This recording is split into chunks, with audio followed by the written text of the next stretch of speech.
In today's video, I'm going to teach you how to change Facebook profile picture without losing likes. Let's jump right in. Start by opening the Facebook app. On the main screen, tap the three lines menu icon, typically found in the bottom right corner on iPhone and near the top right on many Android devices.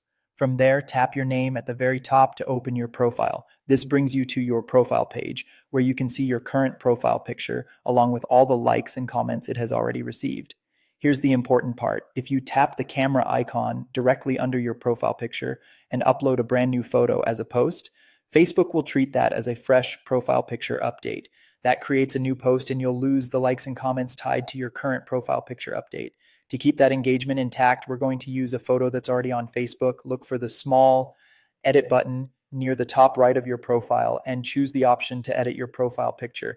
When the selector opens, go to the upload or photo section Facebook suggests. You'll see recommendations pulled from photos you've already added to your account. Pick one of these existing photos rather than uploading a completely new file from your camera roll. Because the image already lives on Facebook, updating your profile picture this way helps you keep the engagement associated with your profile picture update instead of starting from zero. Before you finalize, look for the option that says something like share your update to the news feed or a similar share toggle.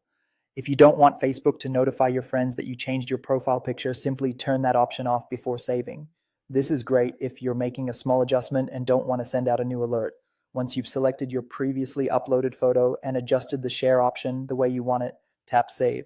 That's it. You're all set. You've successfully updated your Facebook profile picture without losing the likes and comments tied to it and without sending a new notification if you chose not to share. If anything looks different on your device, don't worry. Facebook's layout can vary slightly by platform and app version. Just remember the core idea. Go to your profile, edit your profile picture, and choose a photo that's already on Facebook, then save. And that's it. If you found this tutorial helpful, don't forget to like this video and subscribe to my channel for more Facebook tips and tutorials.